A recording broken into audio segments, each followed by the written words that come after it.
As the story goes, there was once a man named Donald, and he lived on an island in Shetland, north of the Scottish mainland. He was a no-nonsense man that did not care for frivolous tales. He was a hunter, and he made his living from selling sealskins. One day, he spied a large seal with a practically flawless pelt, asleep and sunbathing on some rocks by the shore. He crept up to the dozing creature and pulled out his knife. With a swift movement, he plunged the knife deep into the seal's side, but the animal woke with a start and struggled. It slid off the rock and into the sea, leaving nothing but a trail of blood in its wake. Donald stared in frustration. He knew he had struck true, but he misjudged the terrain and lost his bounty as well as his favorite hunting knife. It was getting dark, so he went home, lamenting his poor luck. That night, after he had gone to bed, he heard someone pounding on his door. Still unhappy about his day, and now his night had been disrupted. Donald answered the door very gruffly, but he stopped short when he was met with a very tall man. The man was dressed very posh, and he was looking at him with sadness in his eyes. Donald asked him what he wanted, and the man simply replied that he was there to invite him to go to an event at the Great Hall. Donald was unsure, but the man looked legitimate, so why should he question it? When they mounted their horses, the stranger took the reins and led Donald's horse at a galloping pace. The man drove them to the shore, and to Donald's horror, he rode them straight into the sea. The stranger led Donald into a great hall that stood below the waves. And inside, there were seals of varying ages and sizes. All of them appeared to be sad. In the center of the hall lay a large seal that Donald had plunged his knife into just that day.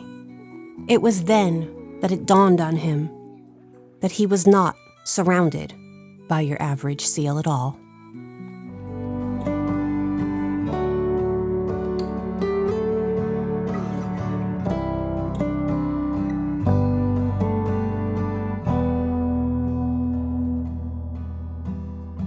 There are fae and cryptid, lores and legends, of which there are skeptics and cynics of all kinds.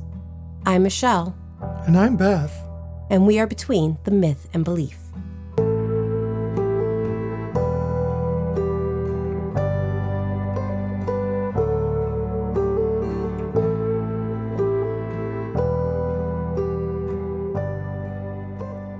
So I have no bloody idea what you're talking about.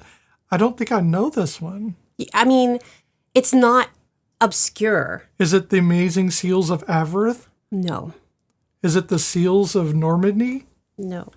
But you're getting close. Keep going north. It's the Navy SEALs? No, not west, north.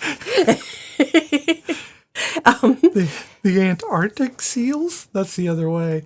The Arctic SEALs? I mean, close. Close. You know, yeah. Arctic north, yes. Antarctic south. Well, nice. It's the seals of wrath. So you want me to tell you what it is then? Yeah, you should probably do that. This might make it a lot easier. Selkies. Oh, okay. Now I get it. Yes. I was focused on the seals. What did Donald stab? Silky butt. Selkie. I did elaborate a little bit on the story because it is a lot of, we'll find out as we go through this, a lot of the same story in a way. A lot of different places have very similar. So the stories I chose, I kind of put my own little embellishments upon. So I'm sorry if I offend. But I was trying to not copy verbatim the stories that were given. Unless a name meant something, I did not. You know, the Donald name was actually in one of the stories I had read, so I kept that name. Because you see his name in a few other historical places, though I do not mention that. Because I wasn't going into the area's history so much as I was talking about just the Selkies themselves. But do you have anything weird? So let's look at the calendar of the weird. Magical. All right, it's time for the calendar of the weird, where we keep you up to date on what's happening out there in the wide, strange, wonderful world of folklore, cryptids, sacred days, and all things peculiar. So let's see what's going on between June 28th and July 11th, which is the only timeline I have right now. Yes. First up, and I love this one, is the Lizard Man Stomp. On June 28th, the town of Bishopville, South Carolina, celebrates its very own cryptid. Okay. If you're not familiar, the Lizard Man of Scape or Swamp is a 7 or 8 foot tall, green-scaled, red-eyed creature first spotted in June of 1988. Okay. By a teenager who had blown a tire on a dark country road, as they do, near the swamp. And this creature attacked his car, and it left claw marks on the roof. And yes, Bishopville takes this very seriously. They celebrate it every year. I feel like there's like a Weird Al song or something. No, that's the Gopher Stomping song. Never mind. The stomp runs from 10 in the morning to 2 in the afternoon right on Main Street.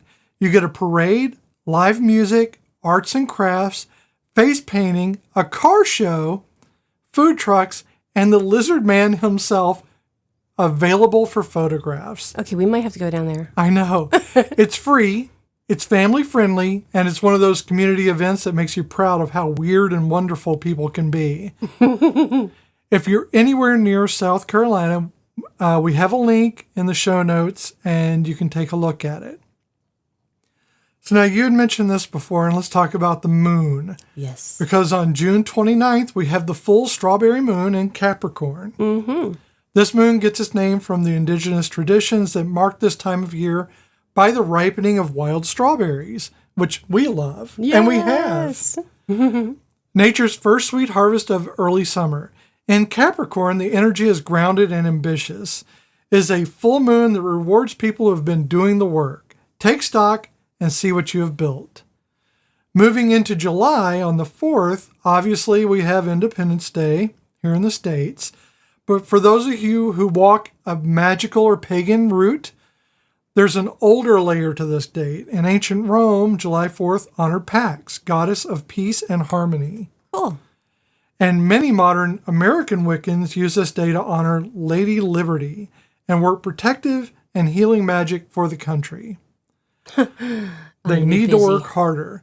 There is something beautiful about layering the sacred and the civic. I just wish it actually would start working very soon. I know. I feel like there's other things working against all the There good. really is. On July 6th, we observe some pagan traditions, recognize the Day of the Horned Goddesses. It's a day sacred to all the ancient horned and lunar goddesses across traditions, like Hera, Isis, Juno, Selene, all of that. The horned crown in mythology is a symbol of the moon, of feminine power, and of the divine feminine in her most ancient forms. It is also, not coincidentally, the opening of the San Fermin festival in Pamplona, Spain, which is known as the Running of the Bulls. Running of the Bulls, okay. Yes. The bull has been sacred across cultures for thousands of years, associated with fertility, the earth, and divine creative power. Then on July 7th, we have one of my favorite folklore observances, which is the Japanese Star Festival. The story goes there were two lovers, a weaver princess represented by the star Vega, and the cowherd represented by Altair. They fell so deeply in love that they neglected their duties, and her father, the god of heavens, banished them to opposite sides of the Milky Way. You know what I'm trying to stop myself from doing. I know what you're doing. He allowed them to meet just once a year on the 7th day of the 7th moon, but only if the skies were clear. So if it rains, the magpie bridge that carries them across the river of stars cannot form, and the lovers must wait another year. Secret tunnel. Yeah, I know what you're doing. I couldn't help myself. You are just so predictable. because it's one of our favorite songs. Yes. The tradition is to write your wishes on small strips of colored paper and hang them on bamboo branches. It's a festival of longing, of hope, of love that persists across impossible distances.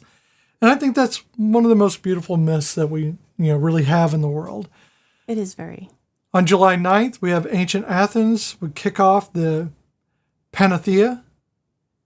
I think that's how it's said. A 6-day festival in honor of Athena, held every 4 years. It's also considered the divine birthday of Dionysus, the god of wine, transformation, and sacred chaos. So, busy day. Mm-hmm. July 10th, special day for many reasons. It's a day of Holda, a Germanic and Norse goddess of the underworld, winter, and the hidden order beneath the earth. She governs spinning and weaving the domestic arts. She governs spinning and weaving the domestic arts and the souls of the dead, honored with black candles and offerings of rose petals. And then we close this all out with two things. July 11th is Witches Fest. USA comes to New York City, the 15th annual Ye Old Pagan Street Fair, right on Astor Place in the East Village. It's free to attend, running 10 in the morning to 5 in the evening. Vendors, workshops, performances, psychic readers, a summer blessing ritual. If you're in or near New York, details are in the show notes. Cool. And finally, July 14th brings us the new moon in Cancer. After all the fire and light of summer, Cancer's new moon asks us to go quiet for a moment, to tend to home, to ancestry, and to the emotional undercurrents running beneath all the noise. It's a good moon for rest, for writing, and for honoring what you carry. That is your calendar of the weird for June 28th through July 11th. We'll have the links and details for everything that you heard in the show notes. So, my friends, stay curious, stay strange, and we'll see you in the weird. I am just grateful that the full moon is going to fall on Monday, and I will not be working on Monday, so I don't have to deal with full moon crazies. I will. I will have to deal with it. Yes, because thank you very much. I work with children, and you work with grown adults, which are just as bad. Which are children. Yes. Yes. Okay, so what did Donald stab? A silky butt. Selkie butt. No, it was not a selkie butt. Okay, so let's touch a little bit about the Selkies here. Okay, so the earliest written story of Selkies was in 1822 by Samuel Hibbard, though the belief in these creatures does go back a lot further. Selkies, if you do not know, are creatures that are, they live in the sea, and when they're on land, they look human. They are alluring and handsome, and their looks are often the basis of the tales that are told about them. However, they live in the cold northern seas, and usually they look like seals. And a lot of the lore that I was working with, it kept saying how some people say that these are the Scottish or the northern mermaids, but there's a lot that are like, oh, heck to the no. So yeah, I didn't get that impression. I never would have put those two together other than them being half human, half sea creature, but I never would have put them in the same family as a mermaid. Half otter, they're half not eagle. Fin folk. They do not live. They're not the same. To me, mermaids are more, I wouldn't say necessarily tropical, but definitely more fish-like. And where a selkie being seals aren't fish. They're just sea creatures because they live by the sea and swim in the sea, but they are not the same. Again, they're not fin folk. That's all I can say. This sounds like a classic Columbus screw up where he's like, I had sex with what? I mean, I did not delve into the whole having sex with manatees thing, but, again, that's not a northern creature as well. No, that is true. Not anymore. Not since that butt stabbing. Oh, my Lord. Okay.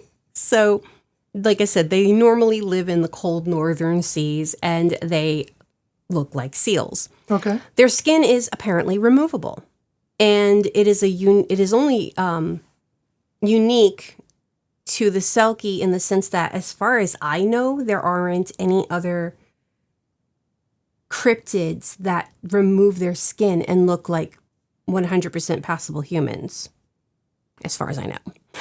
Well, there is one, but we can't really talk about it. Oh yeah, well no, we can't say that name. Yeah. Yes, but they don't pass as human. Sure they can. There's something always off about them. Well, yeah, but there's always something off about all of them, isn't there? Not with the Selkies. Selkies can, apparently pass 100% as that is going to make for a really weird wedding anniversary. It does make it weird, but and as I will get into in a minute, their skins are very unique to themselves, kind of like a fingerprint of such. So if their skin is stolen, they cannot return to the sea. They can't like borrow, hey, Fred, can I borrow your skin so I can go take a dip? No, it doesn't work that way. It has to be their personal skin. Also, when they are taken from the sea where like they cannot return, they long for that for the rest of their existence or until they can get their skin back. So, yeah. So it's like somebody just locks you out of your house. So for what I love about Selkies is that they are not normally seen as malevolent creatures. They are actually quite passive. There are stories about them leading men to the ocean at midsummer and they're never seen again. But that is not often the tale. Most of the tales are people, humans, just basically, to quote Elena and Ash from Morbid, people being people, just peopling, and when being generally some of the worst creatures on the planet. Exactly. Yeah. So I get that. And their kindness is almost always taken for granted, and that causes them to have their skins taken from them very often. So in the case of our friend Donald, though, he was given his knife back, and he was asked to lay hands on the selkie laying in the middle of this area, this great hall with all of these seals that are mourning. And in the center is this seal that he had stabbed. And Donald realizes that this is not a seal, that this is a selkie. Right. The king of selkies. Oh, he stabbed a king's butt. So, it's his side, but sure. Yeah, sure. So he was asked to I don't judge. to lay hands on him, and of course he's like, what the fuck, And he puts his hands over the wound, and he's able to heal the king of the Selkies. He is, like I said, he was given his knife, and he was made to promise that he would never hunt a seal again. Which is hard in his area. Because that's what what he does. Yeah. I guess he's going to have to learn how to fish. So I'd be afraid I caught a seal on accident. Yeah, well, I mean, it's what they, the whole area, you're talking about the area that these stories were very popular in is, the islands north of the mainland of Scotland. Sure. So you're getting, the Shetlands. The stories go as far as the Faroe Islands. Maybe take up rock farming. So the belief in Selkies goes back to the turbulent relationship that people have, and humans particularly have, with the sea. And it is has always been this godlike figure in their world. And think about, like, historically, the way humans did not always understand the way the world worked. And you look at something as powerful, especially those northern seas, which they're cold, they're turbulent, they're just eating people alive, for lack of a better term. They're literally just pulling people into the ocean because they don't know how to maneuver this. We keep doing this to ourselves. We move into these areas and end up like Mother Nature's like, no, fuck you. And then, unfortunately, it happens a lot. So the mysteries that lie beneath the waves, as well as like this lack of understanding pertaining to human body, even, that clashed in the belief in these creatures that exist in both worlds. You see this creature that can live in the ocean and breathe air. They believed that in their great halls they could breathe and walk normal and be normal, and they could do the same on land, but in between when they're in the water. So it makes me wonder if like some of the mermaid legend, especially in like modern pop culture, where the mermaid can actually bring someone with them who can breathe and do all the things they can while they're with them, if that isn't part of the Selkie. You know, I didn't see anything that said, like, how did Donald get from shore to the Great Hall? It didn't mention whether he was able to breathe or what between those 2 points. But apparently, you know, once they were in the Great Hall, he could breathe. They have these great halls, and then they were able to... Yeah, I'm just wondering if those coincided because it was kind of taken from that. I can see where the American or the North American mermaid legends would have been derived from Selkie.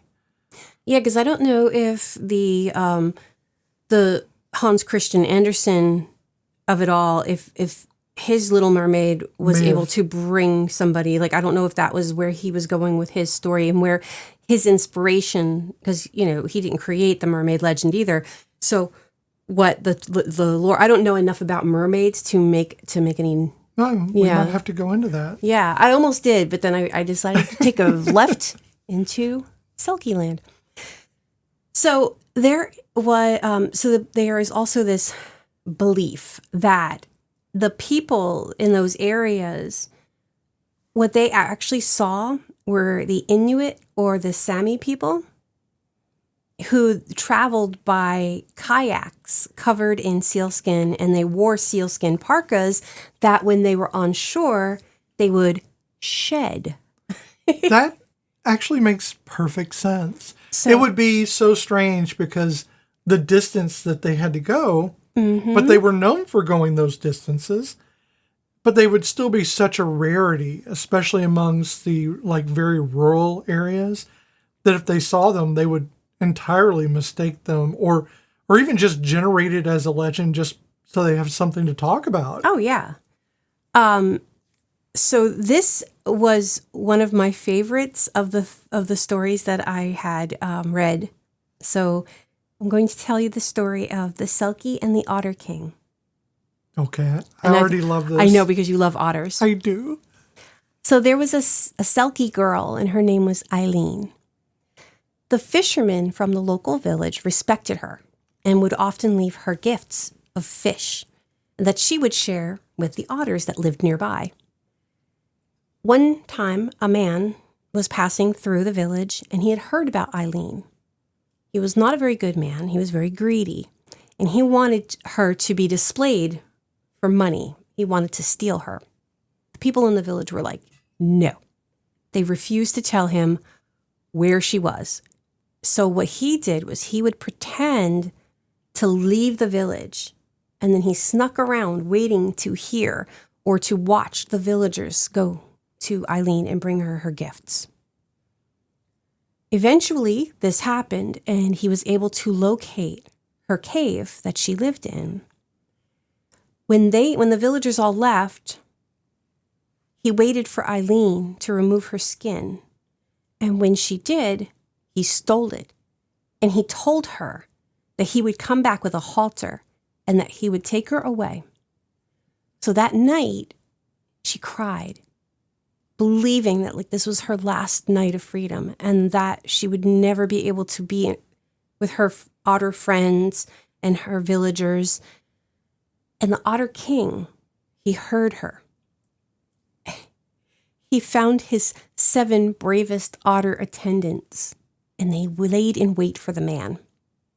The next morning, the man returns, and he's walking across this waterway to get to the little island that she lives on, and he's on these stepping stones. And as he's walking across the stepping stones, finds out that they're not stepping stones at all. They are otters. And they grab him and they steal the sealskin from him, making the man run off and flee in terror.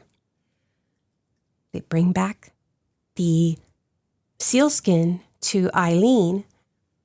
And the island, now there's many, many rumors about this island of what it's actually named after.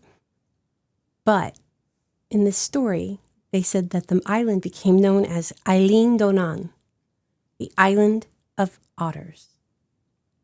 Or Donain, the island of otters. And the Otter King is believed to be buried there. Oh, I know. I thought that was so sweet. Unfortunately, the Eileen Donain, also, there's a possibility that it's actually named after a saint. But the local people love the story. I like this story better. But there's a lot of history about this little island, and I didn't want to I could go down that rabbit hole, but I was like, no, I'm going to stick to the Selkies. Brave little otters. They are. And I just thought that was so sweet that the Otter King came and saved her. So the stories of the Selkies, they traveled so far that even Faroe Islands, which is almost practically, it's like between like Norway and Iceland or something like that. Honestly, I don't even know where the Faroe Islands are. They're up there. And they are kind of removed from Scotland. But they have tales of Selkie. Yeah, that's the island that's basically just cliffs, right? I don't know. It's just a huge, like, very barren. It's beautiful. The yeah, it pictures is I between saw. Iceland and Norway. Okay, so I was right. It was between. I couldn't remember. Oh, yeah, it's got that remote town. We watched that YouTube on it. It is beautiful, but very isolated, but very beautiful. I could live there. I probably could. Yeah, it's a lot of wind. I'm okay with wind. Wind doesn't bother me. People bother me. Well, you won't have to worry about that too much. There's only like 6 or 8 people. No, there's more than that. It's a small town, so like I said, they had stories that are very similar to the Scottish people, and the stories usually focus on the capture of Selkie women. So the stories of the Selkies from the Faroe Islands are, like I said, very similar to the Scottish stories, and unfortunately, one of the most notorious one focuses on Selkie women. The Selkies would often come ashore to dance in the moonlight. Greedy men would spy them and steal their skins and entrap them into marriage. The Selkie women would have no choice and often have children with these men. In the Faroe Island tale of the Selkie wife, one of her children actually found her hidden skin. It was up in the rafters of their home. So while she loved her children, it did not stop her from sneaking off after a village dance and returning to the sea, leaving her human family behind. There's actually a statue of the Selkie woman on Faroe Island. It's beautiful. Aw. The Selkie belief is one of longing and freedom. It is shaped by the people who not only speculate on the unknown, but wish for a life beyond theirs, one of fantasy and beauty. They believed in these gentle creatures and in some cases claimed them as their own. The clan Macodrum of the Hebrides. And I'm not sure if I said Macodrum right, but I'm so sorry. Could not find a proper pronunciation that was not off the wall. So they were also known as the Macodrums of the Seals. They believed that they could trace their lineage to a marriage between a Selkie woman and one of their clansmen who was a fisherman. They believed that that is why so many of the people born within their clan have syndactyly or webbed fingers or toes. Oh, yeah, no, that makes sense. Yes, because again, it's that lack of knowledge of what causes these things to happen. It explains things. Yes. That's what myth is great for. It helps explain things to where people don't fear it. Mm-hmm. And instead they incorporate it as part of their society. Now, there are some... there's some people who believe that the the people from that clan, their webbing would get hard and scaly at the edges. But usually when you see people who have syndactyly, their fingers or toes are not so much webbed as together, like almost fused. Right. Our nephew, he has his lucky flipper. He's the call because his pinky toe was kind of fused to his next toe over, and when he was tiny, and we used to call that his lucky flipper. But I just think it's really amazing. And I actually lied. There's a fourth story. Here we go. Can't believe you lied to us. No, I forgot about it. Why do we even listen to this podcast? I don't know. This is when I get to really know. So another tale is of a baby girl who was found wrapped in sealskin. A couple took her in and raised her. The village believed that she had second sight, and she had claimed to see the devil in the rafters of the church. Unfortunately, this caused her to be shunned, but she still grew up in that village and was married and had a life. But unfortunately, she had died during childbirth, and she is actually buried in Old Olgrig Kirk. We know the Kirks. Oh, we do. And you can still find her grave, which is hollow for water to collect in it. And people actually leave bits of sea, like shells and seaweed, for her. Okay. And that is literally all I have on Selkies. They are a very romantic cryptid. Well, I guess when they're peaceful for the most part. Yeah, so even like the research that I did would mention that they would lure men away, but they never really got into it. They focused on what humans do to them as opposed to, but even like with Donald our fisherman here, Donald our hunter, not our fisherman, he hurt the seal out of like, it was part of his livelihood, and they understood. Like, they didn't get mad at him. They just wanted him to fix it. Sure. And they fixed it. You know, when he did fix it, how? Who knows? It was the power I think it goes love. on. I don't think it's that.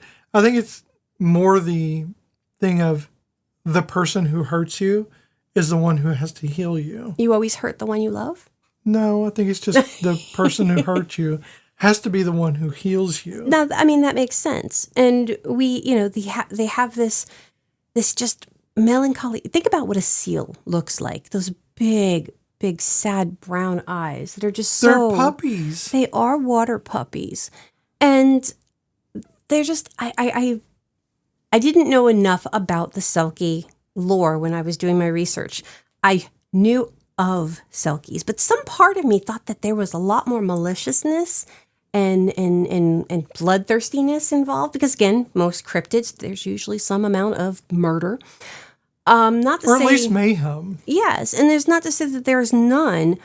It's just that these stories are either very chauvinistic in the sense that men stealing women, regardless of them being Selkies, still stealing women and forcing them. But there's that longing, that freedom, that wanting to be... Think about the life, these 1800s and before that, life for them was never easy. And living in that harsh terrain, and again, those ocean, the storms and just the freezing cold and the bitterness that is the ocean, it had to be a horribly hard life. And to come up with these stories of these creatures that are so passive in the sense that, I mean, yes, don't piss them off, but also they're innately good. And the people who create such stories, they're looking for something more. Well, I think you hit very close to what probably is the origin story, which is the Inuit. Yeah, and the Sami people, yeah. And the fact that while they were hunting they're fishing, they're probably exploring some as well. Mm-hmm. They're not bloodthirsty people. They're No. passive. They want to do their thing, and they don't want to interrupt other people. They don't want to get into conflicts and stuff like that. They're not warring tribes. No. And, I can see where that, as well as the remoteness of like the Faroe Islands, and the Shetland Islands as well, when you have that kind of remote but very like abrupt change from land to sea, like there's no like real beach. There are, but there's like, it's mostly cliff. Mm-hmm. Rocks. So when pebbles. when you interrupt one for the other, there's this very split duality. And I think that is something that really harkens to the Selkie existence, is that split duality. Mm-hmm. You have the human, and these aren't halves. There's a human aspect, and then there's the seal aspect. Mm-hmm. And that is what these people deal with on a daily basis, is they have the land, in which that is what they are on the land doing land things, but then they are on the sea and they're doing sea things. And it's a very split, very centered thing for each side. You don't have time or the luxury to think about the other side while you're doing one or the other. It's very dangerous. So I can see why that would be part of the legend, is that duality. And depending on the story, some believed that they could only shed their skin a few times in their lifetime. Some said that it was at certain times of the cycle of the moon, and others were whenever they felt like it. Where's Selkie? It's Tuesday, Where's Selkie? There's Selkie. I like the idea that they come out and they dance in the moonlight and then they return to the sea. Yeah. There's so much about this. I think it might become one of my new favorite cryptids. And I'm sorry, Mothman, you have always been in my heart, but I think it's time to move on. It's all about the butt. It's not you, it's me. I am breaking up with Mothman live on our podcast here. So he's going to be devastated. I know. Especially because he was supposed to come over. I know. I'm so sorry. We'll have to change our plans now, because now I have to figure out how to get a Selkie here. Here's my thing, is Selkies obviously are good beings because they love otters. And yes. That's going to be okay with me. And otters are the supreme being of the planet. And they're from a part of Europe that I am very fond of. Really Europe. It's just Europe. But I've always been like kind of drawn to those colder areas. And looking at the pictures of the Faroe Islands, I'm like, that is there's something that pulls at my heart when I look at those pictures. I love the isolation. Well, it's the isolation, but there's like, it feels familiar. And I don't know why it feels familiar. It shouldn't feel familiar. I've never even left this country. I just kind of want to herd sheep. I don't want to herd them so much as I just want to have them. I just want to mush them along. I don't want to herd them. I just want to follow them around. I want to guide them. Go that way. Don't go off the cliff. That sounds like a bad idea. Unless you're Selkie, and then that's fine. Are there sheep Selkie? I don't think there are, but I was just pleasantly happy with how, I'm literally like doing my research going, oh. It's the most awe of cryptids. It really is. And I know this is going to be a short episode, but literally I did everything I could think of without going into the history. We don't have to drag anything out beyond what it is. Mm-hmm. And honestly, I think it's just really nice that it's not about like death and destruction. Mm-hmm. It's just about existing and coexisting. Yes. And while, yes, it is really horrible that these men would try to steal, and that's something I know I keep trying to focus on that one, but it kind of, always goes back to historically men are shit. I'm sorry, men. Not all of you. I know this, but there are the ones who have ruined it for the rest of us, and that's why we can't have nice things. And this is the case of these men who were stealing the skin of the Sheltie. I looked at the word Shetland, and I said Sheltie. That's okay. They were stealing the skins of the Selkie women, and they weren't able to go back home. You know, they were willing to leave their children behind that they'd have with these men. What does that say? That should be like a big say right there. Sure. They loved their children, but they were willing to walk away so they could go back to the sea. So I will add a link to the seal woman. Oh, because that is a Faroe beautiful, Islands. beautiful statue. statue. So that you can not only see the woman, it's a quite beautiful statue, and it's a lovely tribute to the people that they coexist with. I hesitate to say cryptid for this for some reason. I know, I do too, because mainly because I look at a lot of times cryptid gets used as the thing which is unknown and scary, or perhaps unknown and mysterious. But I don't think of Selkie as mysterious so much as just peacefully separate. Yes, and again, if we have listeners who do live in the area that Selkies are known to be in, we are sorry. I'm probably missing a lot of the lore. Let us know. Please let us know. But it is one of the most popular in that area. But you'll be able to read up on the seal woman, which is, I am not going to try to say the name. It would be an insult. Yes, no, I could not. I was not going to say her name because I did not want to try that. And I probably messed up Sami. I don't think it's the Sami.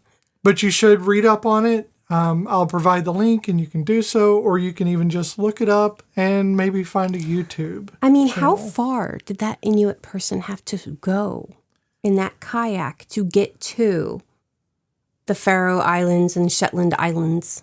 That's got to be a trek. So, from what I can find, is that lone hunters who historically traveled in kayaks to Faroe Island had to make an open ocean journey of approximately 280 miles. Wow. Or 450 kilometers if you're of the rational people who use kilometers instead of miles. So starting from Iceland, that's where they would have to start at, is Iceland. Mm-hmm. Now, 850 miles if they're traveling directly across the North Atlantic from the eastern coast of Greenland. Mm-hmm. So quite a ways. I mean, yeah, I was going to say that had to be even just trek. 280 miles is a huge amount. That's such a long journey in a kayak. And it just tells about the hardiness and just the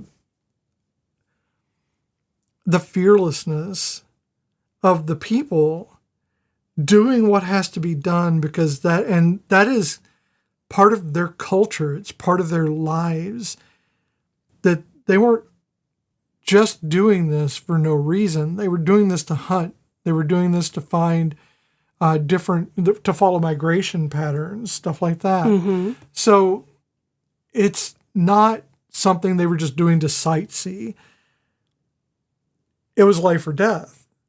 And to make these long trips and then to bring anything back. Oh, yeah. It's just amazing to me what and that had to be, going to the store after work seems like such a chore. And then I read something like this and I'm like, how privileged are we that we never had to do this? I never had to travel 280 miles to get to anything to eat or anything else. And the fact that they made that trip, and not just made that trip, but didn't get all salty about it. No. I mean, it's not like they got on land and said, well, I hate you, you're cool, but you're going to die. You know, they weren't there to conquer. They were just there to do their stuff and to go home. And I think that is like a great dedication, is to think of the Inuit or like people who travel and are peacefully here and then leave again as these magical beings. I think it just honors both the Selkie and the Inuit in a way of just saying, well, they're not just peaceful, they're not just the things or the people that we believe in, but they're also benevolent. They're the things that we honor, that we revere. Yeah, and that's the thing. And like they had to see. So I always have this ongoing question because I cannot find any lore about it. We live, not to give a specific location, but we do live in the Blue Ridge Mountains. And there are times where we see these mountains and they look closer, and other times where they look further away. And my question has always been, is there any lore that states that the original people who were here, did they have any stories about the mountains moving or being gods or something like that? And I thought we had seen something. I've mentioned, no, I've never actually seen anything about it. So when the people of Shetland and Faroe Islands and that whole area up there, when they saw the Inuit people and the Sami people, they must have thought definitely that these were creatures, because they had to, especially knowing Inuit people have, darker skin than Europeans, and they have different features. And to see these, what they perceived as seal people, because that's what they saw. They saw that sealskin and they knew that. But everything else was foreign, especially once they took off their parkas. That must have been amazing. Like, to me, the innocence of where a lot of our stories come from always amazes me. Yeah. We'll have to look into the mountain moving thing, because I think there's I think you're going to find there's many. Probably. I'm just not finding them in the right places. One of the things about the Appalachians is a lot like the Ozarks, where I hail from, is that every small group that grows up together doesn't really go anywhere. They just lived there. And they have their own legends and their own stories. Now, sometimes they may commingle with other groups and stuff, but they still isolate those stories. And while they may leak out into those other closer communities and stuff, overall, if you go up and down the Appalachians, everybody's going to have a different story. Or many of them are going to be based in the, especially indigenous tribes or the indigenous peoples who are in those areas to begin with, who told those stories originally, because that's how they gleaned information, is to tell stories. Yes. And so like the Cherokee, well known for giving a lot of like information out. They're very open, apparently, because almost every story that I got in the Ozarks is the same kind of information you get here, which is from mainly the Cherokee people. And it's just, they have a lot of stories that tell about the local area and stuff like that, but I don't know about the mountain moving. Yeah. But I do know that the optical effect definitely is there, because there are days where it seems like they're so far away, and it's the same place every day that I go for work, and I look out and I see the mountains. I'm like, those look really far away. And then today they look like they're right up in your face. And again, I did not grow up in any mountain area. So when I first moved over here and I saw the mountains, I was like, wait, yesterday they didn't look so close. It's like amazes me to no end. So that was my first thought, was knowing the history of the area. Is there a story that goes along with that? Sure. Well, I know we're talking about Selkie in this, but that's what I'm saying. Like, they must have seen the Inuit people and were just like, the fuck, because they could, to see that and then to not know. Like I said, And to not even understand that probably they have been doing this for thousands of years before they ever got here. Yes. Yeah. Yes. And they, I mean, even as far as I know, because I did not think about this until right now, people who live that far north of Europe are still fair-skinned, are still. Sure. And then you see people who are Inuit and they're not. And that had to be a little bit of again, throwing that back to the whole, even if they're just olive-skinned, that's still probably a heck of a lot darker than a lot of these Northern Europeans.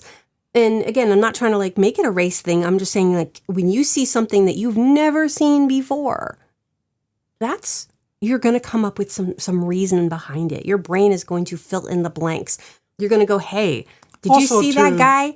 And they're going to go, oh yeah, that must be a thing. Oh, we call it a selkie, I mean, and that's entirely possible, especially the fact that you have a lot of fishermen and stuff who are, that's what they do. They're just doing it all the time. Mm-hmm. The breaks in their lives, the moments they have to tell stories, to drink, to whatever. Oh, yeah.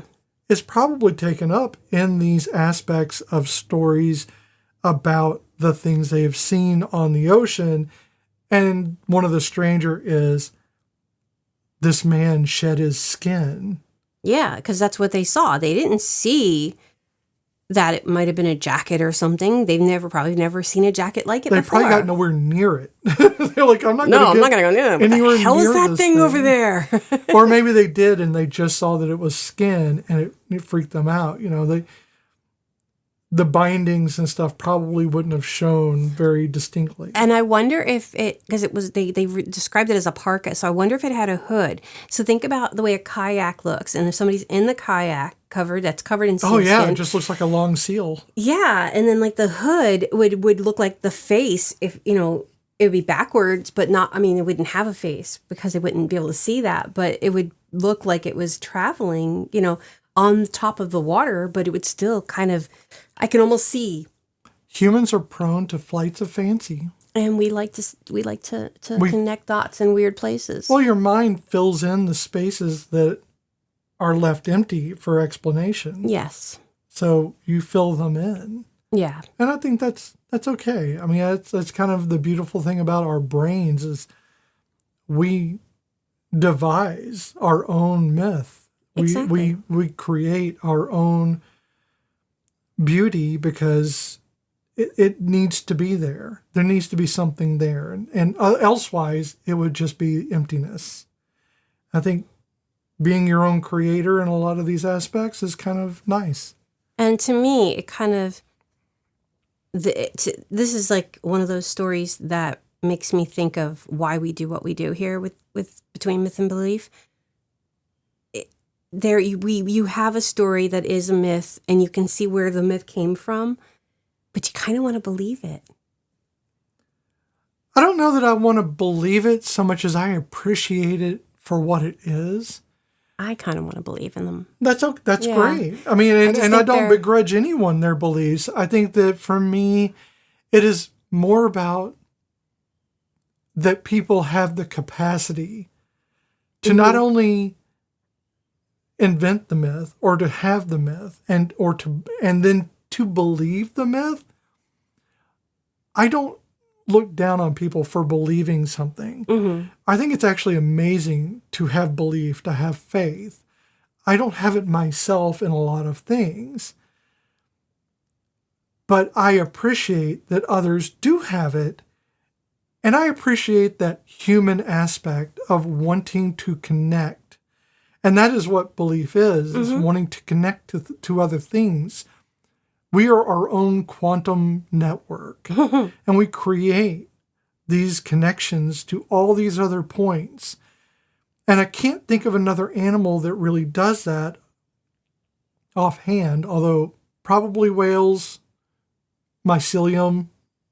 I was literally going to ask you if, since we have, human seal, selkie, what is the name for a cat whale, which is now perched upon my thigh? That is the Babius catius. It is the cat boeticus. Yes, I don't know. But he will not get wet. He does not like that. No. So, myth and belief. We hit on both aspects in this story. Yes. And I think, I don't want to drag this out too long. I think we've hit on all the key points. Mm-hmm. What is your take on the selkie as far as like, what do you think for you is the most important aspect of the, and again, I hesitate to say cryptid. I feel they're a lot more than. I think because we tend to think of cryptids as being less sentient. Well, maybe less human. Less human. And selkie are definitely a human in aspect. Highly cognitive, highly, they have human aspect. They have tons of human aspect. And again, when you have something that is literally based off of a human, because you have to assume that is what they're bringing, that they brought that. And then, and the fact that there's this whole clan that loves the lore so much that they're willing to tell people that they are descendants of Selkie to describe their syndactyly. I just think that is. Well, yeah, I would be proud of that as well. But so what you're asking, what is the takeaway? What is your takeaway on the selkie? What is the thing that sticks out to you? I know we're not Cozy Quilt Cinema. This isn't talking about the emotional aspect. No. But for me, there's an emotional component. There is, and honestly, I've said it over and over again throughout the podcast. It's that longing for freedom. Longing for a life. And I think that's because currently with a lot of the things that are happening in not just our country, but in other countries across the globe, we kind of need those stories. We need those things that make us hope for better and for more. I get that. I fully, I understand that entirely. For me, it's the selkie, and I hadn't thought of this because I didn't know we were going to go over this. But for me, it's about the fragile nature of choice. You can choose to shed your skin, but it comes at a price of the possibility it could be taken from you or damaged or lost. So you have choice, but choice doesn't have a price. It has a consequence. It has a potential consequence. So your choice matters. Your choice means something, and it means something to want to be human. And also that exposing yourself, you're risking the chance of other people who you do not know seeing what you're exposing as flawed or what they don't perceive as right. So yeah, there's a lot of things we can take away with. So I think that is actually the selkie placing a lot of faith in humanity. I believe so. Because, again, they're not expecting humans to be human. No, they're expecting you to be selkie. Mm-hmm. Which is we should be more selkie. Yeah, probably a good way to live. And lure men to their deaths. Who cares? Okay.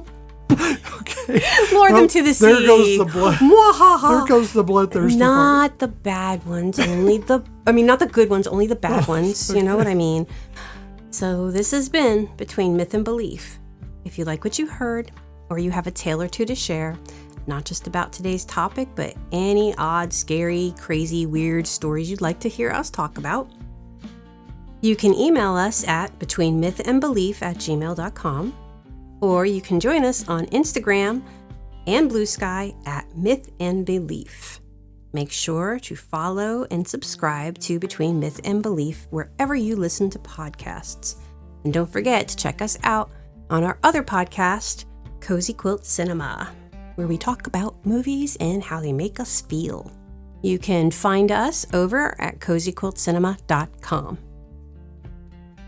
So until next time, my friends, find a selkie and give it a hug. You otter. Bye. Bye now.